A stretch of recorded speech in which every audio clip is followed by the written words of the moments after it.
ہر شہر کی ایک کہانی ہوتی ہے، کسی کی تہذیب سے، کسی کی جنگ سے، مگر اسلام آباد کی کہانی شروع ہوتی ہے ایک خواب سے، ایک ایسا خواب جہاں سیاست سے زیادہ سکون ہو، جہاں عوام کو افراتفری نہیں امن محسوس ہو، جہاں دنیا پاکستان کو صرف خبروں سے نہیں بلکہ خوبصورت مہذب اور جدید ملک کے طور پر جانے۔ 1947 میں پاکستان بننے کے بعد دارالحکومت کراچی تھا، مگر وقت کے ساتھ مسائل بڑھنے لگے۔ آبادی، سیاسی دباؤ اور جغرافیائی فاصلے نے حکمرانوں کو مجبور کیا کہ ایک نئے دارالحکومت کا سوچا جائے۔ 1960 کے دہائی میں صدر ایوب خان نے فیصلہ کیا کہ پاکستان کو ایسا دارالحکومت چاہیے جو منظم بھی ہو اور محفوظ بھی۔ پھر دنیا بھر کے ماہرین کو بلایا گیا اور یونانی ماہر تعمیرات نے اسلام آباد کا ماسٹر پلان تیار کیا۔ مارگرا پہاڑیوں کے دامن میں ایک ایسا شہر بسایا گیا جہاں سڑکیں منصوبہ بندی سے بنی، سیکٹرز بھی اور سبزہ بھی۔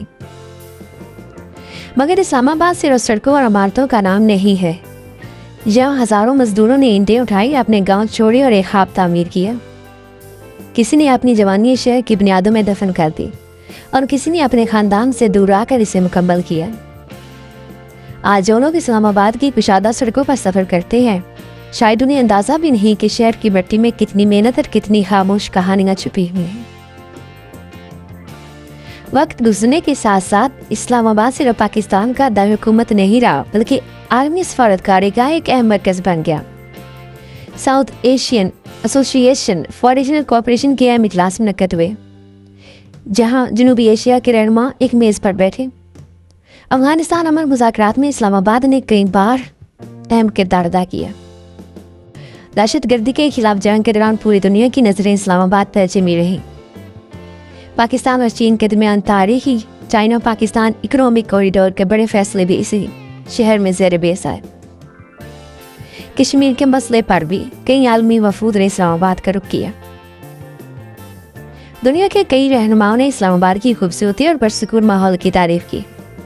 سابق امریکی صدر کے سفارتی حلقوں میں اسلام آباد کو دنیا کی خوبصورت ترین دارالحکومتوں میں شمار کیا گیا۔ چینی قیادت نے اسلام آباد کو پاکستان اور چین کی دوستی کا سفارتی دل کہا۔ ترک صدر طیب اردوغان نے اپنے دورہ پاکستان کے دوران اسلام آباد اور پاکستانی عوام کے جذبے کو سیاست سے بالاتر بھائی چارہ کہا۔